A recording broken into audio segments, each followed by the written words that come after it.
We're talking about small town Christmas. So what can viewers expect from this show? Yes, well, the idea came to me a couple of years ago. I fell in love with Christmas when I was a little girl. The first time my parents took me to see the Nutcracker when I was about 5 years old, just fell in love with it. I was captivated by the music. I think the Nutcracker Suite is some of the most beautiful music ever created. I walked down the aisle to the music of the Nutcracker at my wedding, even though I got married in January, because my mom said you can't do that to everybody. Make them travel during the holidays to your wedding. But always have just loved what Christmas is. It's family, it's fellowship, it's food, it's traditions. And now that I have three small kids myself, we love to travel during the holidays and see, what's a small town spin on their Christmas parade, or how do they make their hot cocoa a little bit different. And I thought this would be a really great idea for a travel show. And then COVID happened. And when we could not travel, I said to my husband, when we can start traveling again, I really want to do this show. And Up TV believed in the concept and partnered with me. And we filmed 4 episodes in November, and we're turning them quickly to get them on air in December. I love that. So share your most memorable experience. What small town really stuck out to you? I'm in Chattanooga, so I'm just hoping you're going to say, Gatlinburg. But yeah, oh, well, Pigeon Forge. Yes, Pigeon Forge is actually on tap for season 2 for a variety of reasons, because it has so much to offer, and we have some really cool things cooking. About a way to kick off season 2, if fingers crossed we get a season 2. But we ended up going with Branson, Missouri for the first episode, went to the Heartland, and so many neat things happened there. But what stands out to me is they have a giant, glorious military tree in their downtown. And they have blue, silver, and gold stars on this tree. And it represents people that have served, currently serving, or passed away in service. And military vets come from all around to see this tree. And I walked it with a retired Army soldier, and it was really meaningful and moving. A lot of patriotic spirit around Christmas time in Branson. The second episode is Bethlehem, Pennsylvania. Bethlehem. We had to. They take their name very seriously, yes. And they are the only small town in the country that performs a live Advent. They literally, in the middle of downtown during Advent season, somebody knocks on a door, and a local business owner comes out and talks about their business and wishes everyone Merry Christmas, and they have music. We also talked with Bishop Hopeton Clennon of the Central Moravian Church in downtown Bethlehem, and he explained to me that it's a tradition for church volunteers to hand make the candles that they use on Christmas Eve service. Hundreds of volunteers make thousands of candles for their Christmas Eve services, and what the candle means, and the red bow, what it symbolizes. Natchitoches, Louisiana, they call Santa Papa Noel. And if you've ever read The Night Before Christmas, the famous poem, there is a Cajun Night Before Christmas version, and Papa Noel's sleigh is pulled by not reindeer, but alligators. Oh, and an alligator makes an appearance in this 3rd episode. So it's a party in Natchitoches, Louisiana. And then we end in Somerville, South Carolina, our 4th episode, which is the quintessential all-American small town, from their Christmas parade to their live holiday shopping windows, their tree lighting. And I sat down with Father Scott, who's a priest at St. Paul's Church in Somerville, and he has a very creative sermon on Christmas Eve. And he talks about it and how he keeps Christ the center of Christmas. So something for everyone, I think, in these 4 episodes. Now, why is it so important to you that we do celebrate family values with what we consume through media? Why is it so important to see these biblical values on the big screen? Sure. Well, I tell you what, a big motivator for me was I want to be able to watch this show with my kids. Yeah. Like so many families, it's a struggle sometimes. Can we watch this? Is it appropriate? And I've loved telling everyone, any age can watch this show. We're very mindful of that. And I think we need more positive content, especially, for our children and around the holidays. So that was a big motivator for me. And that I wanted people to see that family values and Christmas spirit is alive and well in our small towns. I lived in New York City full-time for 7 years. I know what it's like to walk into a beautiful Catholic church and have it be pretty empty, only a couple people sitting in the pews. And then you go to these small towns and the church is still the center of so much activity around the holidays. Everybody knows the pastor. The pastor knows, the local restaurant owner, the local hotel owner. He participates in the town Christmas parade. I think it used to be that way in our country. The small towns keep that spirit alive, and it's very heartwarming and encouraging. In Somerville, South Carolina, they told us that when we filmed their tree lighting, they said this year was the largest crowd they had ever seen. Something like 10,000 people showed up for their tree lighting, coming from other areas to experience a small town Christmas. So the content was overflowing. I mean, there's just so much to capture and share with people. And I can't wait to do a season 2, God willing. So when you go into these small towns, are the people receptive? Are they excited to show you their traditions? What was the reaction like?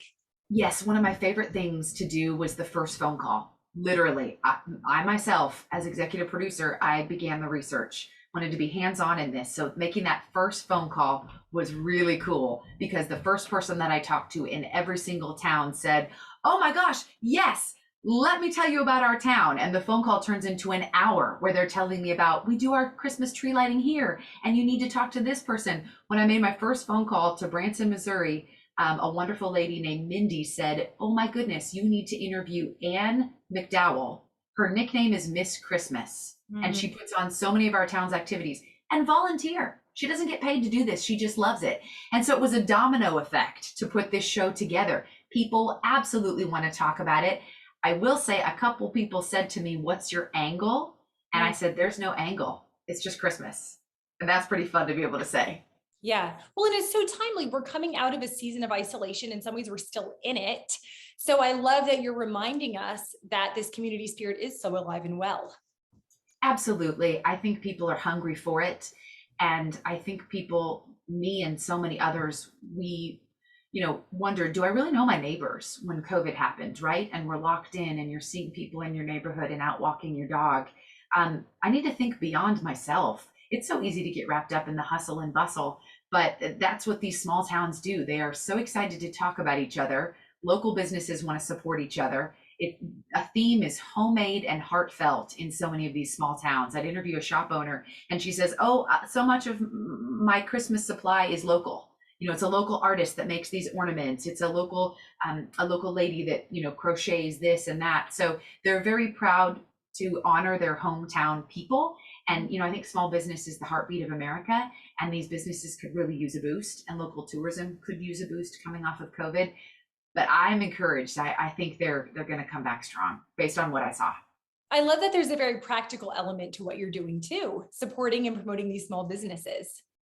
Absolutely. Supporting local businesses, local tourism, whether it is, in Bethlehem, Pennsylvania, we walk through the oldest continuously working bookstore in the world. It's the Moravian Bookshop in Bethlehem, Pennsylvania. We're talking American Revolution years when it was up and running, and it was in danger of closing a couple of years ago, and the local university came in and partnered with the bookshop so it could stay open. And then moved to Somerville, South Carolina. I walked around the Christmas tree lot on Mistletoe Lane. Yes, that is really where their Christmas tree lot is located, on Mistletoe Lane in Somerville, South Carolina. You can't make this stuff up.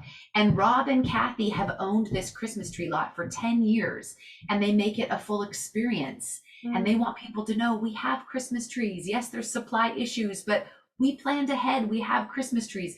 Come support our local tree lot. So I just want to do what I can to share those local businesses and the faces behind those local businesses.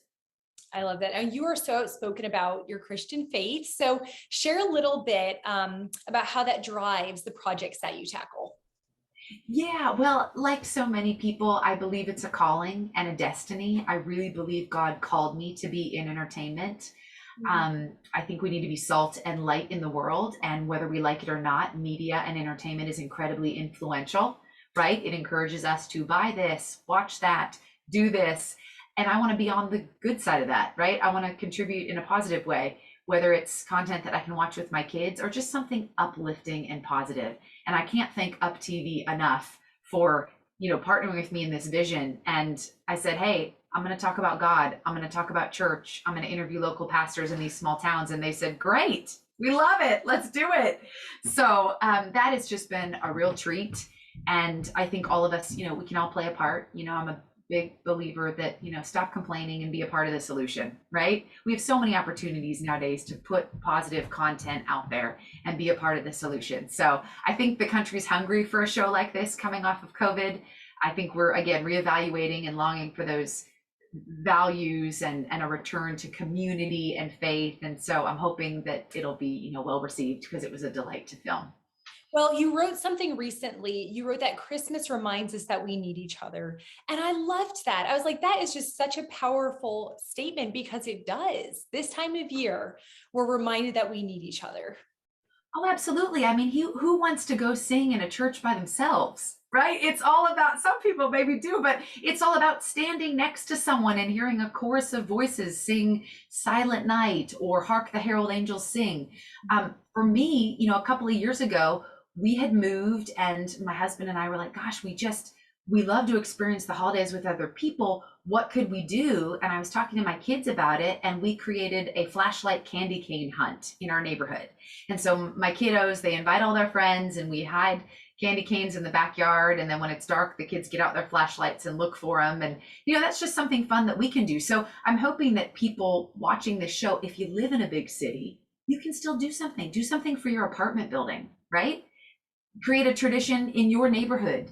Get to know your neighbors by inviting them. It's always interesting. The first year that we held the flashlight candy cane hunt, we put up flyers and we'd emailed people. And I said to my husband, do you think anybody's going to show up? I swear, almost the whole neighborhood showed up.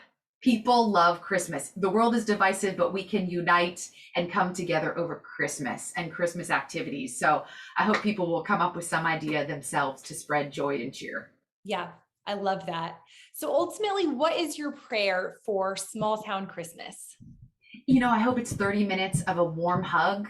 I hope that people get a chance to just see other traditions, hear the Christmas music, get an inspirational message from these local pastors that I interviewed, or see something unusual and different, like the live Advent in Bethlehem, or some of the traditions that we've seen in these other towns.